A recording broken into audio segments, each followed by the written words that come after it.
There's a quiet moment some people go through but almost never mention. It shows up in the stillness, right after a conversation ends, in the gap between noises, in that strange silence where everything suddenly feels too loud. It's when a person realizes they're more comfortable keeping space than closing it. Not because they carry any grand dislike for others, but because being around people weighs on them in ways they can't explain.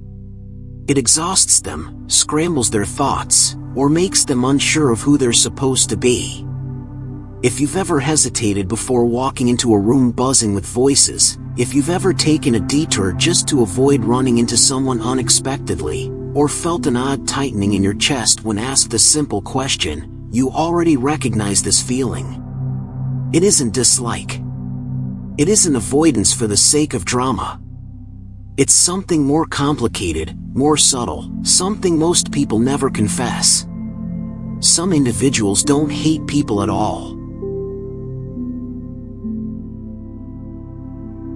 What they actually resist isn't people themselves, it's what people awaken inside them. It's the roles they feel pushed into, the expectations they must juggle, the constant emotional calculations they're forced to run. Tweak this part of your personality, hide that truth, soften this reaction, adjust that expression. Every interaction becomes a silent compromise between being real and being accepted. And for some, that ongoing compromise becomes overwhelmingly draining. To really understand this psychology, you have to look beyond surface labels. Calling it introversion or social reluctance is far too simple. The reality is much more intricate. Many individuals who say they don't like people are often the most perceptive, sensitive, and emotionally aware minds you'll ever meet. They don't dislike human beings, they dislike the invisible workload that comes with engaging with them. Consider this, when they enter a crowded space, they don't just notice faces. They absorb everything. The tone behind someone's words, the stiffness in someone's shoulders, the tiny fluctuations in the room's emotional atmosphere. Some people take all of this in quickly and intensely. They don't just observe their surroundings, they absorb them. Every detail, every tone shift, every emotion. And absorbing too much makes the world feel unbearably loud. It's like standing before 100 screens, each one playing something different, each one demanding attention. Most people don't experience reality this way, so they can't imagine how exhausting it becomes. Psychology has a term for this, emotional overstimulation. It isn't an illness, and it isn't a weakness. It's simply a heightened sensitivity to emotional input. Those who experience it often require more distance, more silence, more breathing room. They're not avoiding humanity, they're protecting their own equilibrium. They've learned that too much external emotion can throw their inner world off balance. So they step back, not out of rejection, but out of self-preservation. But this story has another layer, one rooted not only in sensitivity, but in experience.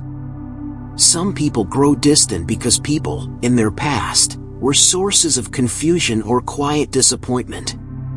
Not through major betrayals, but through small, repeated experiences that subtly shaped them. Maybe they discovered early on that conversations often carried unspoken meanings. Maybe they learned that kindness could be conditional, that someone's words didn't always match their intentions. That trust wasn't something guaranteed, it was something that could be withdrawn without explanation. Some people take all of this in quickly and intensely. They don't just observe their surroundings, they absorb them. Every detail, every tone shift, every emotion. And absorbing too much makes the world feel unbearably loud. It's like standing before 100 screens, each one playing something different, each one demanding attention. Most people don't experience reality this way, so they can't imagine how exhausting it becomes. Psychology has a term for this: emotional overstimulation. It isn't an illness, and it isn't a weakness. It's simply a heightened sensitivity to emotional input. Those who experience it often require more distance, more silence, more breathing room. They're not avoiding humanity, they're protecting their own equilibrium. They've learned that too much external emotion can throw their inner world off balance. So they step back, not out of rejection, but out of self-preservation. But this story has another layer, one rooted not only in sensitivity, but in experience. Some people grow distant because people, in their past, were sources of confusion or quiet disappointment. Not through major betrayals, but through small, repeated experiences that subtly shaped them.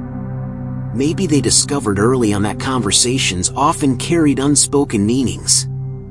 Maybe they learned that kindness could be conditional, that someone's words didn't always match their intentions.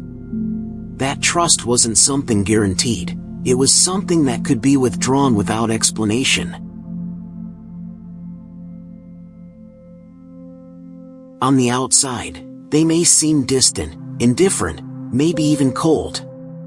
But inside, their mind is constantly scanning the environment. Is this safe? Is this real? Will this leave me drained? And if any answer feels uncertain, they retreat, until retreating becomes second nature. What makes this pattern even more fascinating is that these individuals often possess a vibrant inner world. Their thoughts run deep. Their imagination is expansive. They reflect more than anyone around them ever notices. And because their inner landscape is so alive, the external world feels less urgent. They don't avoid connection, it simply doesn't compare to the comfort and richness of their own mind. Their solitude isn't empty, it's overflowing with ideas, memories, analysis, and possibility. So when someone tries to pull them out of that inner space too abruptly, it feels like disruption, not inclusion.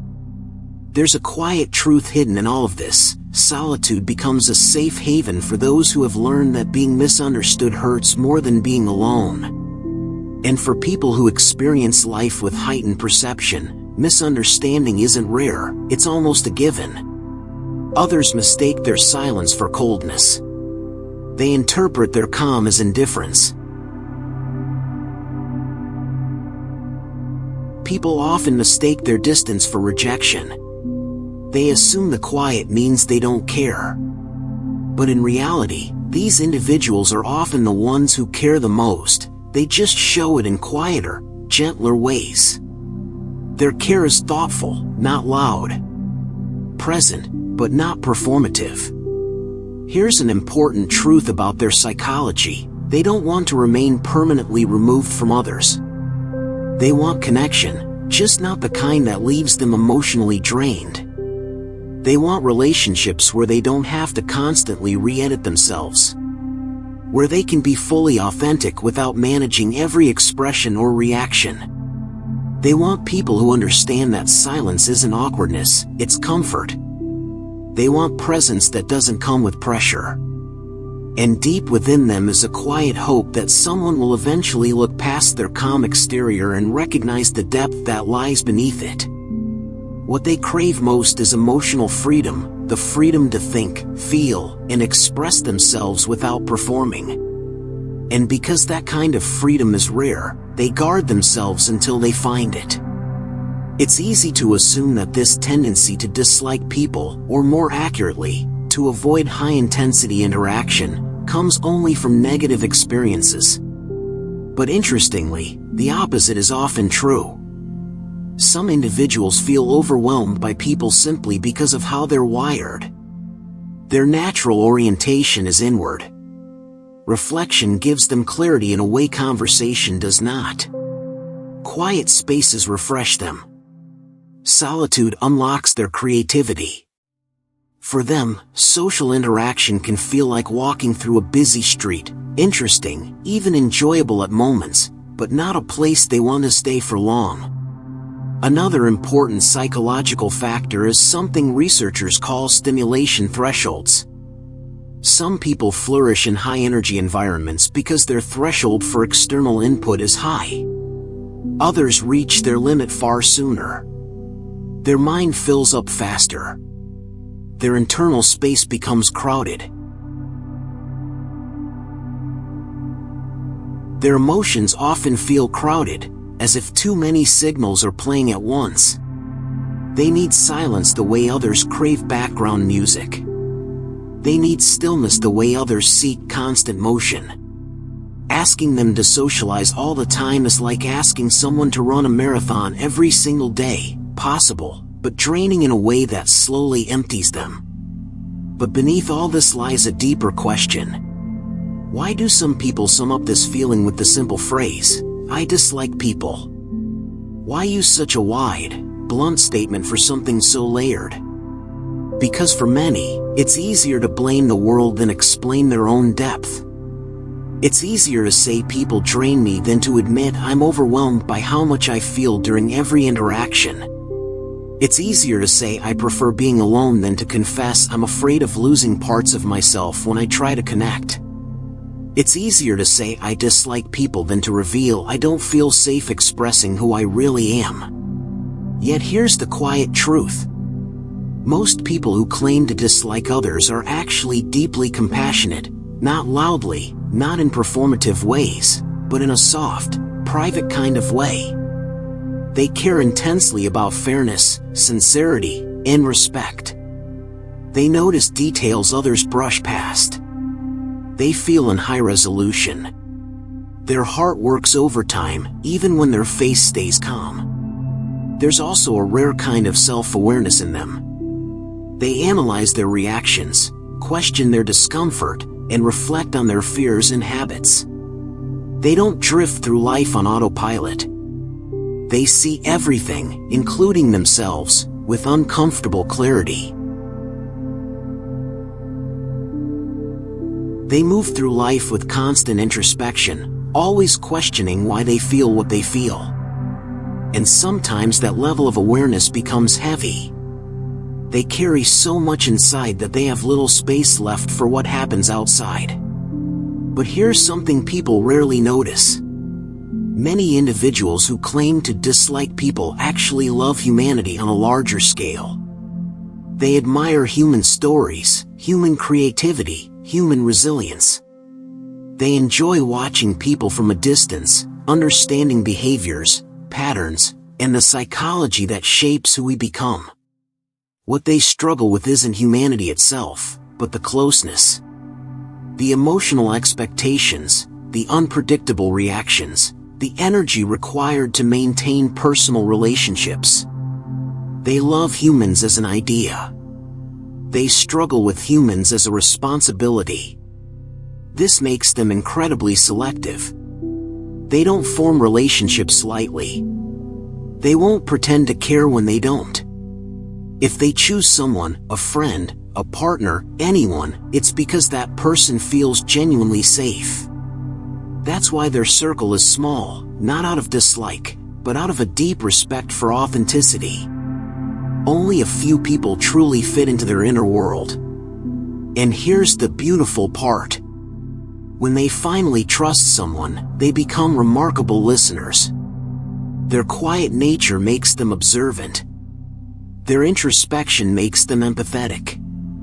Their caution makes them gentle.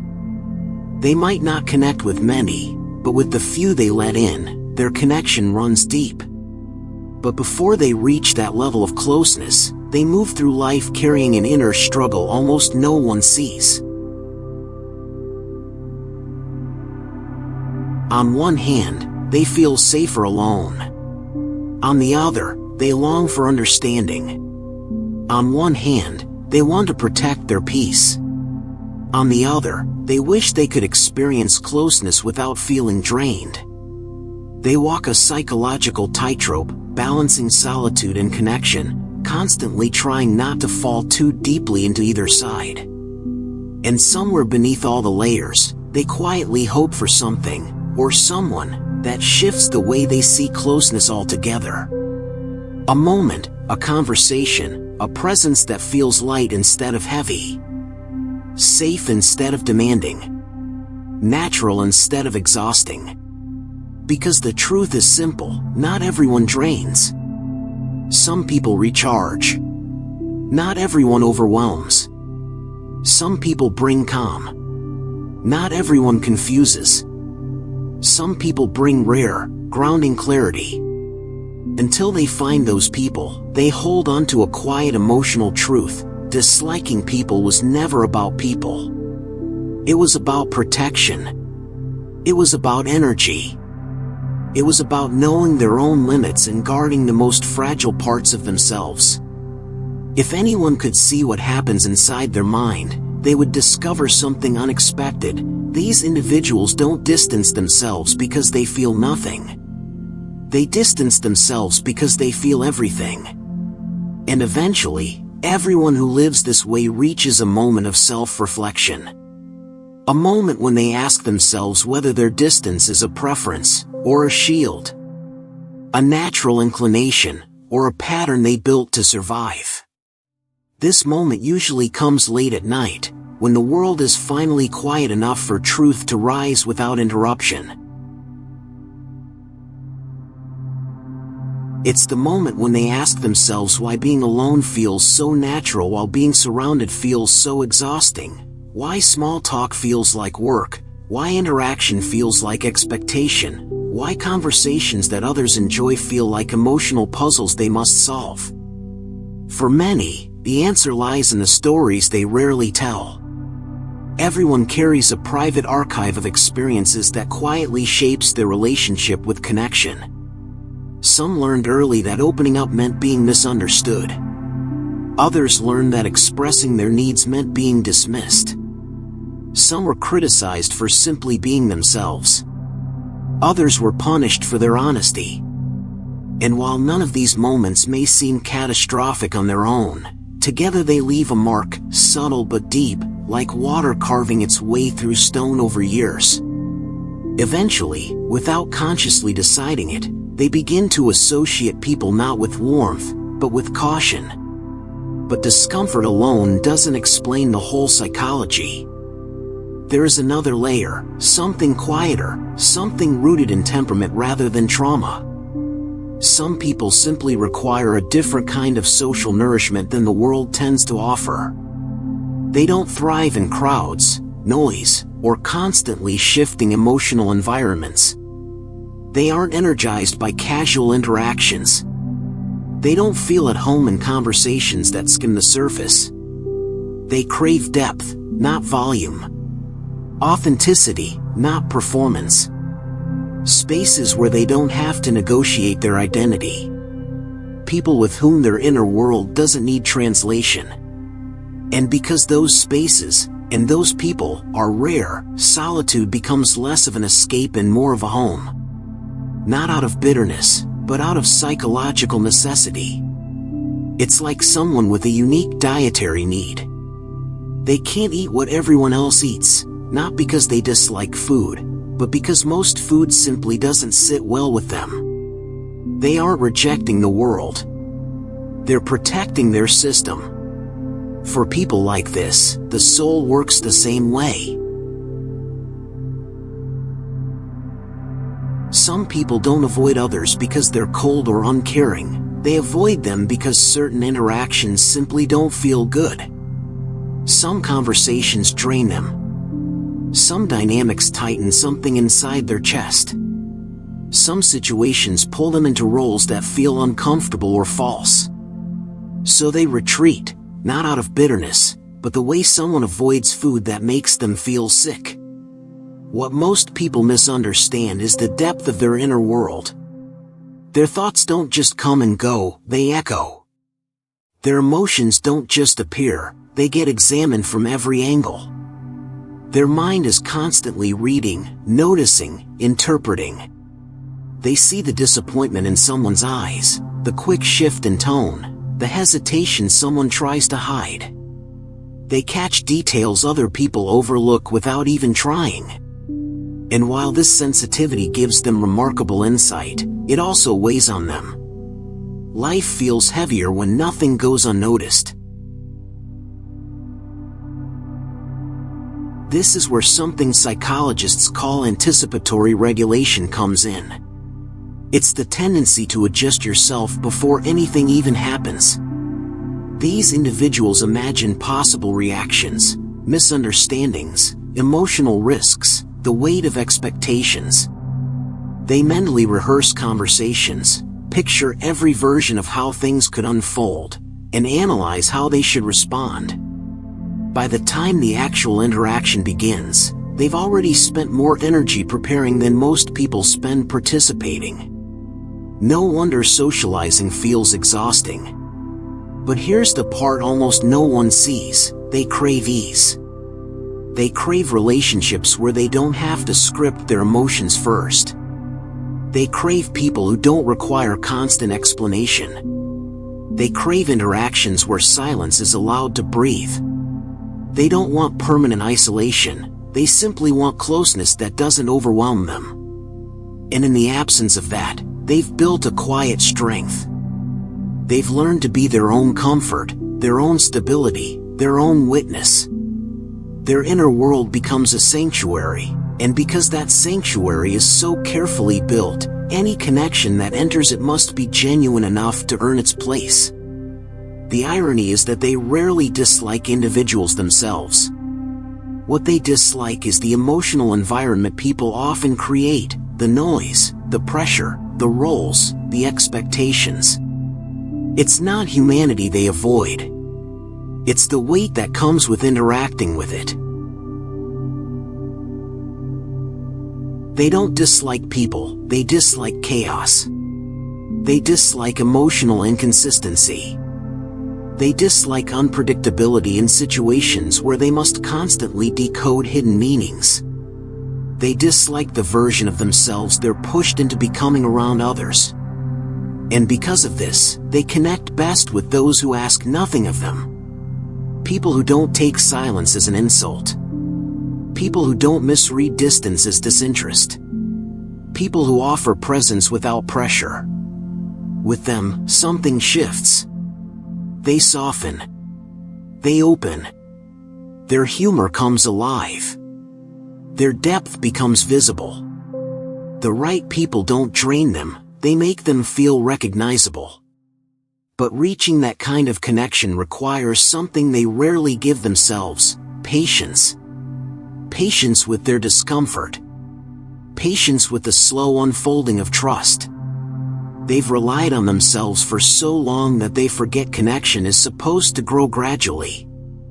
They assume that if they don't feel safe immediately, something is wrong. But safety isn't sudden. It's built like a quiet flame, slowly, steadily, intentionally. And then comes another step: relearning. Many people who avoid others still operate under old emotional rules written by past versions of themselves.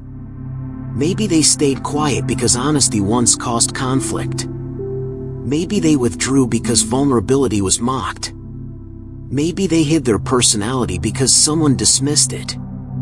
These old emotional habits linger long after the moment that created them has passed. These emotional rules they carry do protect them, but they also quietly isolate them. At some point, they have to ask themselves whether those rules still fit the life they're living now. And here's the surprising part: these individuals aren't antisocial at all. In fact, they can be deeply social, just not with everyone. They value loyalty with an intensity most people never notice. They value sincerity with their whole heart.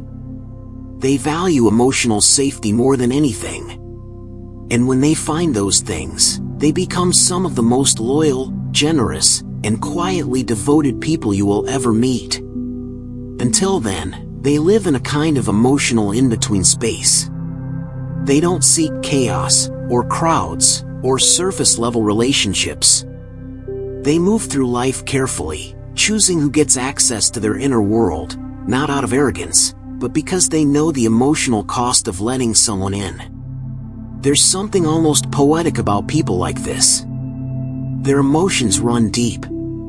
Their thoughts drift into places others never consider. They find meaning in silence, beauty in simplicity, comfort in solitude. They think before they speak, analyze before they react, observe before they judge. In a world that celebrates the loud and the quick, they live powered by depth. And if you're ever close to someone like this, you'll notice something subtle. They experience life in emotional slow motion. Not literally, but in how they process the world. They feel before they express. They reflect before they respond. They internalize before they engage. Fast-paced social environments feel overwhelming because they go against this quiet, thoughtful rhythm. It's like asking a painter to create a masterpiece in 5 minutes, possible, maybe, but deeply unnatural. Their rhythm matters. Everyone moves at a different emotional speed. And many people who think they dislike people are simply those who move through life at a slower, more deliberate emotional pace. When life forces them into faster rhythms, they lose their balance. But when they're allowed to move slowly, in their own timing, they finally begin to flourish. Another core part of their psychology lies in how they interpret emotions, both their own and those around them. Many people in this category are deeply empathetic, but not in the loud, expressive way most people recognize. Their empathy is quiet, internal, absorbed rather than displayed. They don't just notice emotions, they feel them. Someone else's stress, disappointment, or excitement registers in their body as if it were their own. And because emotional energy is still energy, feeling too much becomes draining. It's not people they avoid. It's the emotional overflow people unintentionally carry with them. So they build boundaries that the world often misreads as distance. They protect their inner bandwidth. They carefully choose where to place their attention. And when their internal world grows too loud, they step back, not out of rejection, but out of emotional maintenance. Yet ironically, the more they protect themselves, the more misunderstood they become. Others mistake their silence for coldness, their pauses for indifference, their distance for disinterest. But indifference is the last thing they feel. If anything, they feel too much, too intensely, too deeply, too silently. And because they don't always express that depth, the world forgets it exists. The world rarely rewards quietness. It overlooks it. It misinterprets it.